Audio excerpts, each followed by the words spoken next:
Welcome back to Man Quest New Horizons. I'm dear darling. Shall we see what's going on our lovely island of Fawnhollow today, where we will just be doing our usual vibing out stuff. What's happening recently?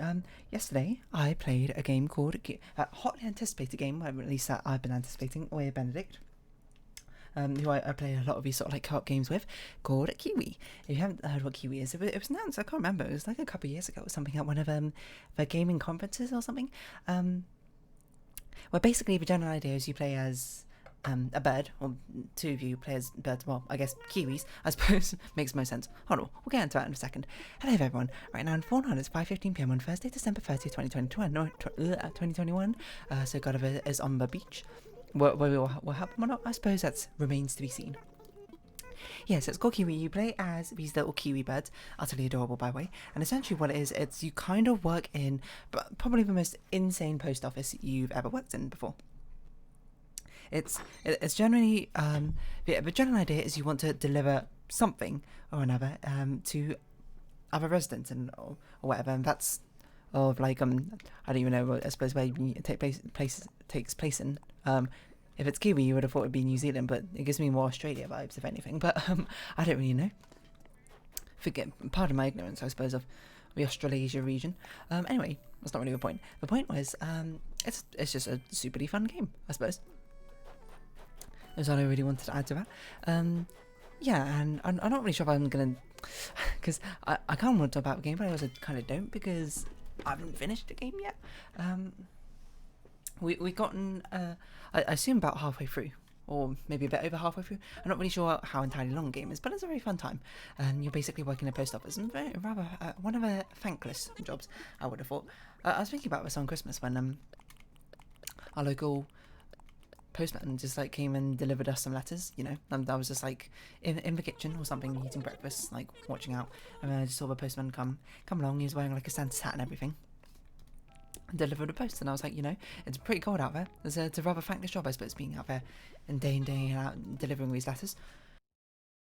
Oh, obviously I'm not going to be like, oh, Kiwi's an accurate representation of what it's like to work in a post office or anything. Yeah, it's about as relevant as, you know, Overcooked is to working in the kitchen industry. Well, actually, maybe that's not true, because I hear the food industry is a rather chaotic place to work in. You know, a very intense might be a better way to put it.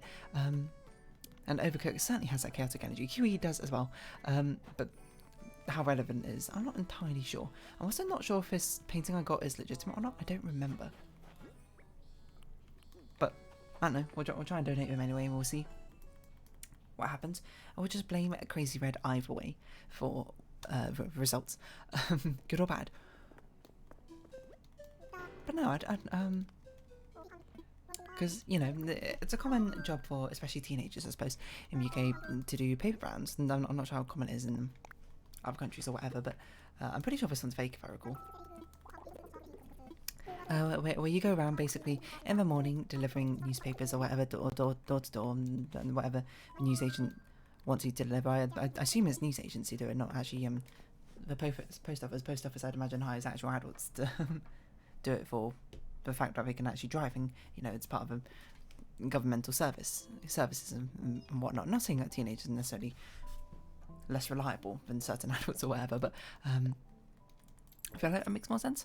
I don't really know, because I never actually worked in doing a paper round, as it's called. I never done it, and some of my friends have done it. It seemed like a rather boring job in a sense, and no, not boring necessarily. I suppose more like not, how to put this. It always struck me that the part I would hate most about doing it, if I did do it, which, you know, in retrospect, I probably should have at least like done it for a little while as a teenager or something, and probably be at very least interesting, and not interesting, like a good like learning experience or whatever. And perhaps give more respect at a younger age for postmen and postwomen and post people, I suppose. It's not really a word, I don't think, but whatever.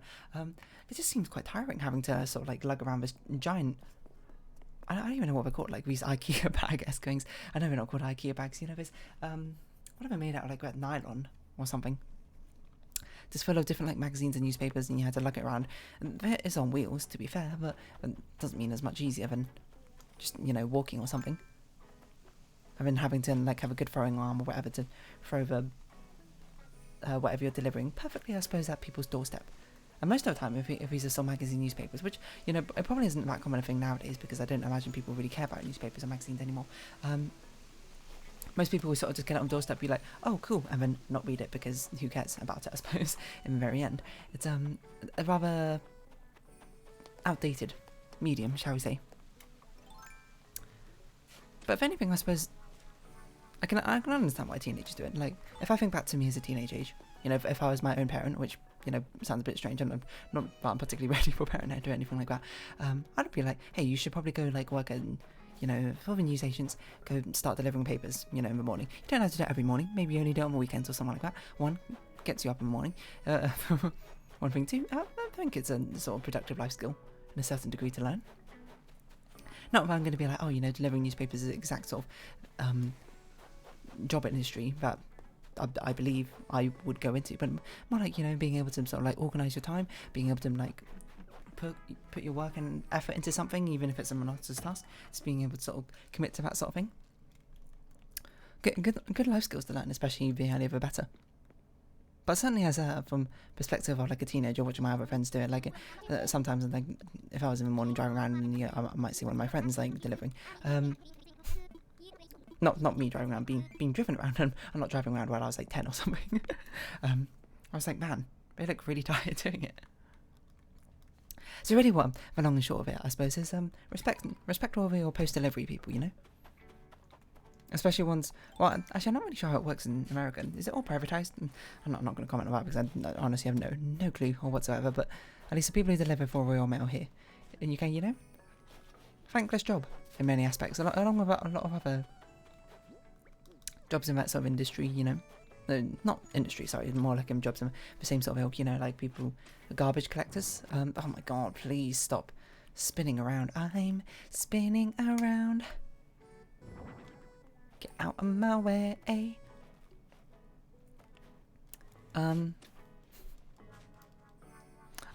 What I always find weird is how, if I think about, I don't know how best to put this. It's going to sound so dumb because it is kind of dumb, I suppose.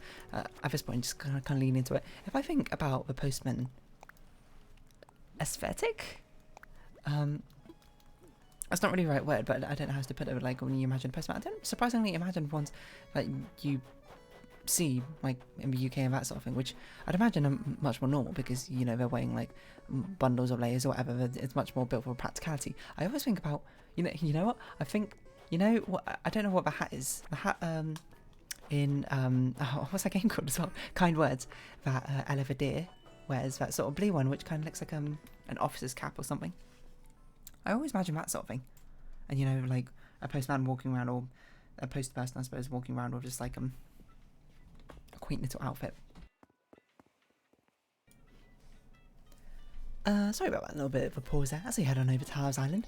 I don't remember exactly what I was talking about, but I do remember I was saying something basically. Well, what I was trying to say in a very roundabout sort of way is like, I wonder where that sort of like that traditional idea of what I think a postman's like uniform comes from.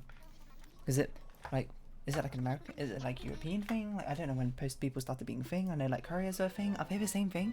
Because you know, hold on, about the blue postman outfit. Now I think about it, I think Postman Pat also used to wear it. Like hold on, Postman Pat. Oh, so it probably is just a UK thing, isn't it? Hold on. Postman. Old postman uniform. Postal uniforms? It was a postalmuseum.org, I didn't know that much. But early years. Kind of looks like a Royal Guard. Honestly, kind of sick. I'm going to be honest.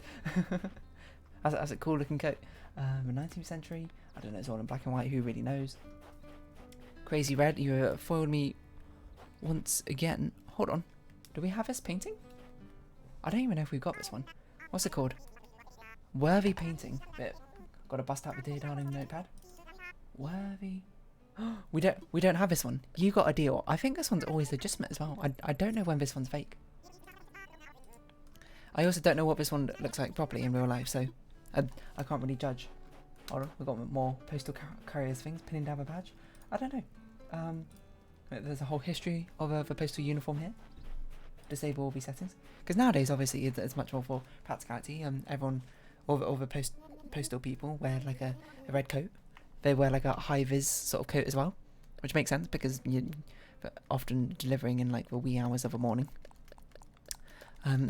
Crossing roads and in a lot of public places, it is rather important that they're not hit by a stray car or anything like that. So, you know, and it's not meant to be like me being like, oh, you know, that looks dumb or anything. Like, it's very much a practicality over, and practicality should probably come first in these, well, in many professions, to be honest, and not all of them, I suppose. I'm not really sure. Like, a fashion designer cares so much for practicality, more so than the expression of their own art, but it's just weird. Like, I never really thought about it. Like, the obvious answer is it's just like an older uniform or whatever. But like, whenever I picture a postman, I don't actually picture like the one you actually see on the street, like a modern day postman. I always think of like the old Postman Pat style uniform. Maybe that's probably why. Like, to be fair, I also didn't watch Postman Pat when I was younger. If I don't know what Postman Pat is, I assume it's a British only like children's TV show following a postman. And it's got a very notable, I suppose, theme song, which most people will probably know. It goes Postman Pat, Postman Pat, Postman Pat, and it's black and white cat. But I don't know the rest of it. I'll be honest. I told you I didn't watch it. I've not seen it. I don't even know what's really covered in it and that sort of thing. But yeah. And whatever stand for anyway, yeah, Kiwi is a rather chaotic, I suppose, representation of it. It's like if Overcooked is to a restaurant work, then Kiwi is to the postal service. But, you know, I'd imagine the sort of high intensity of it all is also sort of reflected, even if it's not exactly for the right reasons. It's not like postal workers. That's the term. Postal workers in a post office that are sort of like combating like deadly vines or whatever, trying to ensnare them, whatever. And they're not typing on and sending out telegrams on typewriters where the keyboard's split into like 8 different sections, because that would just be kind of inconvenient, if anything. I will say I haven't been to a post office many times. There's not many times I've had to send things out, like, personally. Because a lot of times, you know, when I was younger, father would have stamps or something, so, you know, we'd just, like, grab a stamp and we'd post it in a local post box, and that's it. I remember one time, like, when in school they tried to teach you how to use a postal service, you know, I guess to get people comfortable, kids comfortable sending letters and that sort of thing, or just, you know, a little bit of fun. But to be honest, I'm not dissing on it. Great idea. And I remember we had to buy a stamp, and we had to buy either a first class stamp or a second class stamp, and I was like, why don't I, you know, it's almost laughable back then, but, you know, when I was younger, I was like, well, let's buy the second class stamp to save money. And my father, or I think it was just like, are you sure we can just buy the first class stamp? It's not much. And I was like, no, it's tons. What are you talking about? Because, you know, the second class stamp back then was like a 10p or something. The first class was like 25p, I think. And I was like, obviously, to my 3-year-old mind, I was like, we're never going to financially recover if we spend 15 more p on a postal stamp or anything. So, you know, I suppose, encouraged my father, and he was like, all right. Just, like, in the end, it doesn't really matter. I can't remember what we did. I think we had to mail a letter to someone, but I didn't know many, like, other people who lived in the UK apart from my own family and, you know, friends, and, you know, it kind of seems a bit strange to be like, oh, I'll send a letter to one of my school friends instead of, like, the expectation, I think, as people would send it to, like, their grandparents or something who also lived in the UK, just, or something, you know. I often hear about that, like, people's nan, or, as they say, or grandparents just, like, live in, like, a different area and really, like, send nice little letters to them. Of course, my grandparents lived in China, so that made it rather difficult. So I think I just sent a letter to our house, to maybe my parents or something. I don't remember what's on it. I don't even know if they kept it. Honestly, it'd be quite sweet if they did, but I'm not going to particularly hold them against them for not keeping, like, a lot of things that I've created when I was younger. A lot of things when you create when you're younger, they're kind of like, I mean, obviously my perspective's not from a parent. I'd imagine if I'm a parent and my child just, like, made me something, even if it's, like, a worse thing in the world, I'm like, I'm going to treasure this always. But some things are just terrible. You can throw away some things, right? I think it's a bit unreasonable for me to expect my parents to keep absolutely everything I did. And I don't even remember half the things, probably. Also, I don't know why I'm not skipping this, but here we go. Yeah, they taught us to use a postal service. Whatever we had to go up with, like, poor postal worker must have been quite annoying trying to sell all these different stamps to all these young children who are trying to post a letter, and they're all like not 5 years old, that's too old, 3 to 4 years old, and they basically have no idea what we're doing. But that's basically, like, I'm trying to think other times I've had to send things off, but I had to go directly to the post office, and it's not very often. Like, I have a distinct memory of going to the post office and sending off like a larger package. I can't remember what that package was though. I can't remember anything about what was in it. Like obviously I've had sent things by post because we've not completely not evolved, but like moved on from using them. And not everything's digital, I suppose, now, is what I'm saying, you know, and perhaps that's for good reason. I'm not really here to discuss that because I'm not qualified to. But a lot of times when you just send things off, you know, really got stamps. Why is it so much darker sailing backwards than it's sailing towards the island? Is it takes the weather of the destination, is that why? I never really noticed. Or maybe I did notice, I just forgot. I guess I'll have a Gulliver. I think that's probably the only thing we haven't done today, but we'll, I don't know exactly what we'll do. We could try and catch another cedar camp. It's been a while. But what was I going to say? I forgot. Completely slipped my mind. Something about sending a letter, postal office. Yeah, we just always put them in little post boxes or whatever. There was a fun little fact about post boxes apparently is that the initials of the post on the post boxes are the initials of like the reigning ruler, the reigning monarch, at the time it was erected or whatever. I actually don't know because I have a couple of poster boxes not too far away from me, and I don't know whose initials are on them. I assume it's going to be Queen Elizabeth, but that might not necessarily be true. Because you know, it could be built a heck of a long time ago. Who knows? That's kind of my assumption. Never really paid much attention to it, and I also don't actually know if that's true. It's something which my brain is telling me is a fact, but it might be a factoid. It might be just something I've made up. Because I remember some sort of like really fun fact. There was only like 2 post boxes in the entirety of UK with the letters. I can't remember. Some king who only lived for like a very short while. Richard the Second.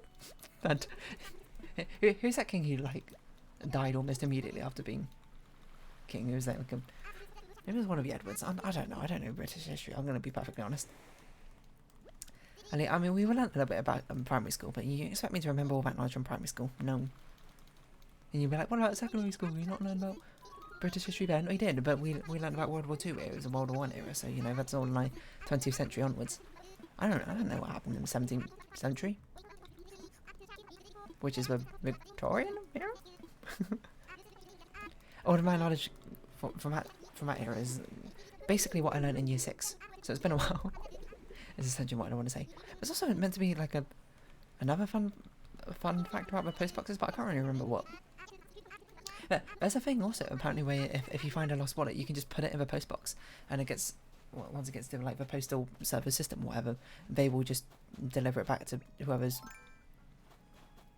owns it, I suppose. Which of course when you first hear about it, you're just like, how do they do that? And you think about it, it's like, oh, you know, probably they've got like a driver's license and has probably got an address. That makes sense. It just kind of like saves you the hassle, I suppose, of having to do it. I can't say I've ever used that before. Ever used that process? Don't know anyone who's had. But I suppose, you know, Royal Mail, it can kind of ship like anything as long as it's got an address on. Isn't there like a thing of people like shipping potatoes or whatever at each other? I wonder if as a post office worker, you see someone shipping a potato and you think, ha, that's funny. Or you think, oh my god, not this again. It's sort of the same sort of energies, you know, like cashiers. When something doesn't scan, people are just like, oh, you know, do I get that for free? You know? Maybe the first time they hear it, they go, ay. And then like the 20th time they hear it, they go, haha, very funny. But, you know, they can't say it like that because otherwise, you know, the customer might complain at them, which is strange. But people would do that in the first place. But, you know, the world is a very strange place, shall we say. Because I got to imagine, and I'm putting it from my own perspective as a postal worker. First time I see someone ship someone like a potato or an eggplant, I'm just like, what is this? And it's like a fantastic story to tell people like in the next couple of months. Then, you know, when it catches on, when it becomes a fad and everyone else hops in being like, I want to do that. Oh, you look so cute with bow. I'm probably just like, this like sucks. Do you think your current hairstyle is Trey Fab or Le Drab Fabu? Totally fab. You are totally fab. I'm so glad you think so too. You know, I need to keep up with your style. Maybe I'll try a new hairdo. That'd be super cool if Animal Crossing characters could get hairdos. Unfortunately, you cannot. You're kind of stuck with the spiky head you got going on. No, but like, well, once it's sort of like the golden rule. If anything, once it becomes a fad, But people who actually have to do the work regarding the fad are probably just like, ugh, whatever. You know, like drive-through songs or whatever. Working with drive-through. First time you hear like Rhett and Link pull up to your, what was it, Taco Bell? No, Chipotle? I can't remember which brand chain they pulled up in, and they were like sing a song and ordering like 50 things, and they pay for things and go. First time that happens, you're like, wow, this is great. And then you have like a whole swath of people also trying to impersonate and like ride on the coattails of their own success in that sort of regard, singing the same song, maybe not even as well, or not even playing it as well, and you're kind of like, all right, here we go. I suppose. Like, wasn't there that thing? Was there like McDonald's or Burger King where like people would pull up to the drive-thru and be like, "You already know what I'm here for." I don't already know what they're here for. I completely forgot what it was about, but it was a thing. But amusingly, the only reason I know it's a thing is because of this streamer or YouTuber, I suppose, called Dan Giesling. I only know of because of Northern Line or whatever, and had to do some sort of punishment thing.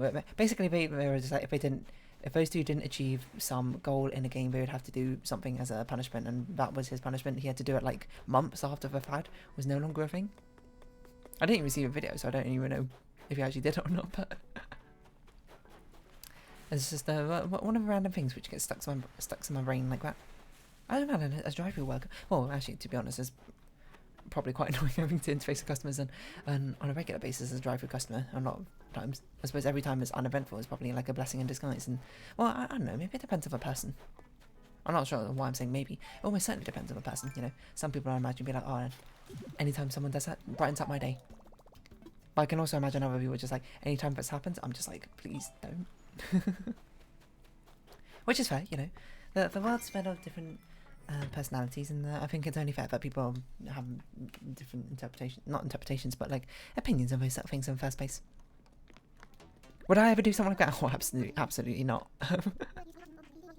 Like not really my sort of style of thing, is it? You know, certain if I'm at a drive-thru or whatever, I'm just gonna use the service as is and then go about my day. I'm gonna be courteous, of course. I'm not gonna be like, screw you, random person, because like, why would I do that? Like, why would anyone do that? Is really the best question, but you know, still people do. So I suppose that's not really a good answer. You know, just do that. Say my please, say my thank you. Once I'm done, I'm out. Nothing more, nothing less. But they got stuff to do. They have a busy time. I'm trying to not take up much more time than you need me. And of course, you're probably not going to try and take up more time than I need me. I'm not sure if that's a valid sentence. Anyway, yeah. So postal delivery people. Postal delivery people of the world, answer my questions free. Not like really riddles or anything, I'm just sort of just asking. I mean, they don't sell... I know I said this earlier for some apparent reason, I'm thinking back on it, I don't know why I said this, that they send absolutely anything as long as it's got an address on. That's probably not true. Like, obvious counterpoint, they see something illegal, we're not going to send you something illegal, like, unwrapped like that. Like, I don't even know if the post office, like, scans things like in that sort of regard. Like, what if you just, like, sent, like, a giant sword or something through the mail? Like, obviously, if you had it, like, in a sort of casing and the packaging and you, like, wrapped it up, I don't know if the post office would even be any the wiser if you sent it. I don't even know if that's illegal, mind you. It can't be. Like, you have to be able to deliver some things, right? Anyway. But, like, it's not like you can just, like, put a katana in a post box. Well, one foot won't fit, but even if you could, it's not like you can put it in a post box, like, slap a stamp and just in a random address on it, it'd be fine. That's probably, like, a safety hazard. And perishable items. And that sort of thing, you know? It's not like you can... Well, I don't know, because it is a whole thing that people just, like, used to send, like, potatoes and eggplants to each other with just, like, an address or something. Which is just, like, you know, strange, I suppose, in its own right. Like, why would you do that? I don't know. I guess it's kind of funny. Like, at least a potato kind of, like, lasts a bit longer. I suppose as long as it's not all that exposed to a light or whatever. Eggplants kind of go off quite quickly, I suppose, if unrefrigerated. I suppose it depends on, like, what sort of class of delivery you have when you're delivering things. Like, I've never actually been in the postal, like, sorting area. I assume it's just, like, kind of got little, like, conveyor belts, kind of, like, factory-esque. You've got, like, conveyor belts of packages going on. Like, we have a machine that sort of, like, reads, like, a QR code or whatever, and just sees what address is on it and ships it off on its way.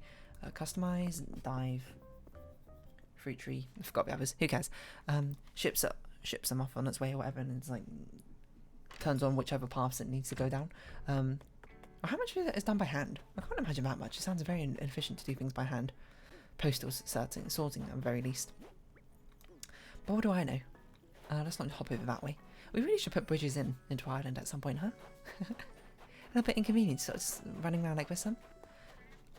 Oh yeah, look at how much is actually like done manually by hand, especially with the amount of like. Obviously, it's probably people are not sending as much post as they used to. A lot of things are done digitally nowadays, but especially let's say in the early 2000s, or whatever, when people are literally post is the only way to sort of communicate at that sort of time. How much of it is done by hand at that point? Must be very tiring. You know, looking at address, sending off to this area, etc., etc. Anyway, postal codes, by the way, are fantastic inventions.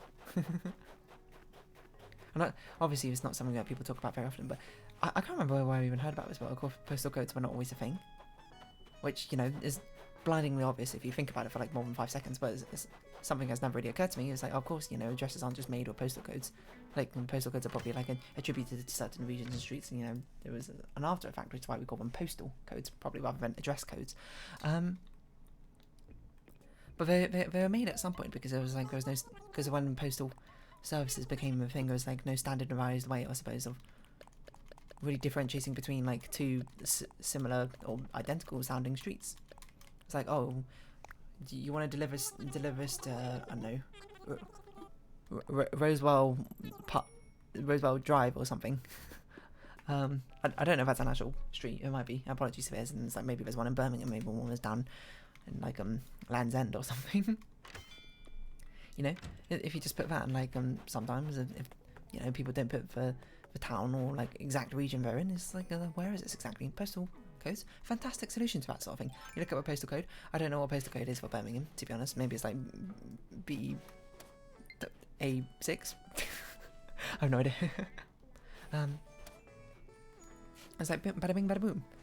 Well, with postal code alone, you know exactly which street this is being delivered to. So really, you only need 2 things. You only need like the house number / house name if your street doesn't have house numbers, plus postal code. You're done. The rest of the stuff superfluous. Obviously, there's good insurance. You know, sometimes you get the postal codes wrong. Has happened once. You know, when I'm changing my some like medical stuff and that sort of thing. They got my postal code wrong. And I was like, what? Turns out postal code is just like another very nearby street, which makes sense because, you know, streets are kind of like numbered and not sequentially necessarily, but somewhat close to sequentially. Kind of makes sense that it would have a rather close numbering system next to it. So yeah, and then obviously I understand the point of also putting an address down just to make sure that, you know, things aren't going to go horribly wrong and you just send it to a completely wrong place, which has happened, certainly. The postal system must be a very complicated sort of like web of handoffs and deliveries, right? Because you deliver it to one centre and it gets passed off to a different centre, which gets passed off to like a different centre, which passes off for delivery to you. That's a lot of organisation. Very impressive, I must say. Very impressive work, the entire thing. I've managed to do all of that. What sort of Nickman mission can we do quickly here? I guess we should customise. Yeah, let's customise so we don't end up breaking our tools. It's a very sort of impressive feat of organisation, which I gotta say, as someone, a lover of organisation and efficiency, absolutely respect that. That's fantastic work whoever came up with not only the postal system but organising the entire thing to work sort of smoothly with each other. You know, it's got its downsides here and there, you know, the postal system sometimes it falls through, but I'd say on the whole I've had a pretty good experience with a postal service. I feel like, you know, I try not to get caught into the cognitive biases of, you know, one bad thing happened to me and I only remember that one negative thing which happened rather than, you know, remembering all the good things. And, you know, times it just worked out properly for me. But, you know, your mileage may vary. I'm not going to pretend that. I'm not going to, like, waltz around being like, oh, this is definitely what happens to everyone. Certainly not the case. I guess we'll round off this episode here. So, yeah, I don't know, Postal, go thank your postal worker, I suppose, next time you see them. It's a unappreciated job. But anyway, if you have been watching, thank you very much. It's been Animal Crossing New Horizons. I've been Dear Darling. Likes, comments, subscription, shares are greatly appreciated. Join me Dear Darling Discord. Follow me on Twitter down below. Hope we can see each other again. But for now, it's our farewell. So until next time, bye-bye for now.